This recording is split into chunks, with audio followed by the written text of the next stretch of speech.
The legacy, what the fall of Constantinople means to the world. History is full of endings. Empires rise and fall with the regularity of tides. Civilizations that seemed eternal are revealed, in time, to be temporary. The Sumerians, the Persians, the Greeks, the Romans, each, in their turn, believed themselves to be the final, perfected form of human organization.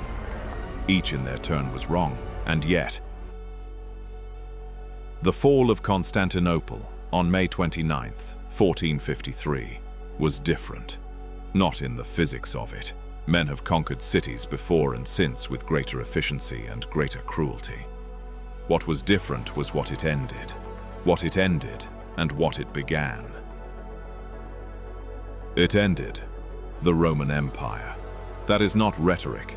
That is not metaphor. The Eastern Roman Empire, the continuous political institution that traced its unbroken lineage back to Augustus Caesar, that had survived for 1,500 years through incomprehensible turbulence and transformation, ended on that Tuesday morning, when the last emperor died in a breach in the wall and the Ottoman flag rose above the Hagia Sophia. 1,500 years. Consider what that means in human terms. Every generation for 60 generations had lived and died within the framework of that empire. It had been the sky above them, vast, taken for granted, seemingly eternal. And then it was gone. The immediate effects were felt everywhere in the Mediterranean world.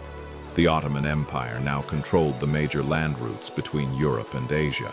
The Silk Road, the spice routes, the pathways along which the goods of the East had flowed west for millennia. Trade continued, but under different terms, with different tolls at greater cost and complexity. European merchants, Genoese, Venetian, Spanish, Portuguese, began to ask a question that would reshape the world. Was there another way? The Portuguese had already been pushing south along the African coast, looking for a sea route to India that would bypass the Ottoman-controlled land routes. The fall of Constantinople accelerated this search. In 1488, Bartolomeo Dias rounded the Cape of Good Hope. In 1498, Vasco da Gama reached India by sea. And in 1492, a Genoese sailor, Christopher Columbus, sailing west from Spain with the backing of Ferdinand and Isabella, reached the Americas. The age of exploration, the age of discovery, the beginning of the modern global economy, the beginning of the colonial era, the beginning of the world as we know it. All of it flows, in part, from the moment the gates of Constantinople broke. The scholars who fled the dying city brought their manuscripts to Italy. Plato and Aristotle, Euclid and Archimedes, the preserved corpus of ancient Greek philosophy and science, entered European intellectual life at precisely the moment when European intellectual life was ready to receive it. The Renaissance, which had already begun in Italy, accelerated. The printing press, Gutenberg's press, which produced its first Bible in 1455, just 2 years after the fall, multiplied these texts exponentially. The scientific revolution followed. The Enlightenment followed. The political revolutions of the 17th and 18th centuries, which produced the democratic republics that shape the world today, followed. Constantine XI died in a breach in a wall, and the world that was born from that death is the world you are living in now. What do we make of this? What do we make of the fact that catastrophe and creation are so often the same event, seen from different distances? That the end of one thing is so often, so terribly the beginning of another? The people who lost Constantinople that day did not comfort themselves with the thought that their loss would eventually produce the Renaissance, or the Age of Discovery, or the modern world. They lost a city, they lost a civilization, they lost their homes, their families, their libraries, their sacred objects, their language as a language of power. All of it. The people who were taken into slavery did not console themselves with historical perspective. History is not lived at historical distances. History is lived in the Hagia Sophia at midnight with 10,000 people pressed against each other in the dark, praying to a God who is not answering, listening to the doors break.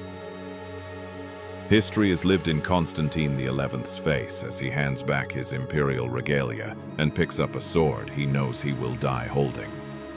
History is lived in the hands of the scholars who fled, clutching manuscripts through mountain passes and across winter seas, knowing that if these pages burned, the words of Plato burned with them. Mehmed II, for all his genius and cruelty, understood something about the city he had conquered. He did not destroy it. After the 3 days of permitted plunder, he stopped the violence. He repopulated the city, bringing in Greeks, Armenians, Jews, all under Ottoman law. He appointed a new Greek patriarch. He repaired buildings. He built new ones. He called himself, in the years after the conquest, Kaiser I Rum, Caesar of Rome. Even in victory, he could not escape the gravity of what he had won. The idea of Rome, its legitimacy, its weight, its ancient claim on civilization, was too powerful to simply extinguish. It had to be absorbed, inherited, carried forward. The same thing happened in Moscow, where the Russian Tsar Ivan III had married Sophia Palaeologina, niece of the last Byzantine emperor, and where Russian theologians began to speak of Moscow as the Third Rome, the inheritor of Constantinople's spiritual mission, since the first Rome had fallen to heresy and the second to the Turks. The idea of Rome does not die. It transforms, it migrates, it finds new containers. It is perhaps the most persistent idea in Western history, the idea that somewhere, somehow the best of what human beings have made can be preserved and continued and built upon. On the morning of May 29th, 1453, the sun rose over a city that had changed its name. Constantinople became Istanbul. The Hagia Sophia became a mosque. The patriarch moved his seat. The libraries were scattered to the winds, but the manuscripts survived. The words survived. In Florence and Venice and Bologna, young men were bending over newly arrived texts, their fingers tracing sentences that had been written 2,000 years before, their eyes widening with something that looked very much like what their fathers called revelation, and they were beginning to call discovery. The walls of Constantinople are still there, most of them anyway.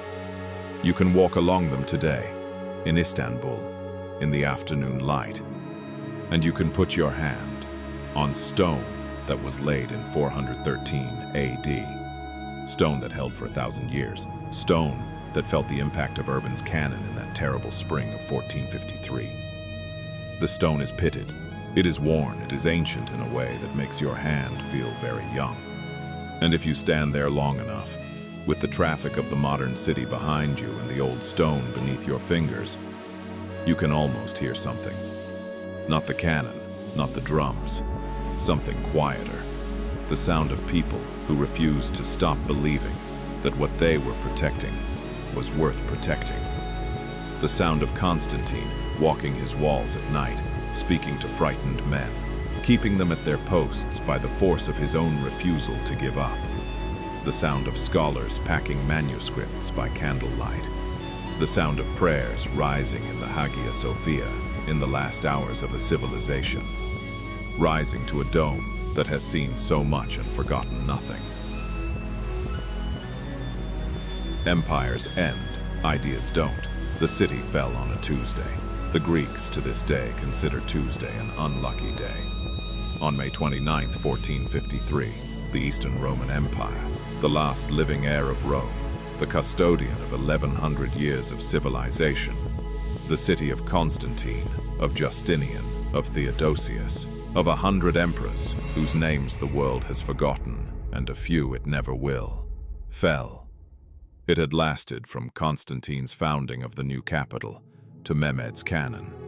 Exactly 1,123 years. No institution in human history has lasted longer. And on the morning it ended, Scholars in Florence were already reading Plato in the original Greek, already asking questions that would, within a generation, give birth to a new world. History is not a story of endings. It is a story of what survives the endings. This has been the story of Constantinople. May we remember what it cost and what it gave. The last candle of Rome went out on a Tuesday morning in May, 1453. Its light had been burning for 15 centuries, and the world that was illuminated by that light, without knowing it, without meaning to, had already learned to make fire for itself.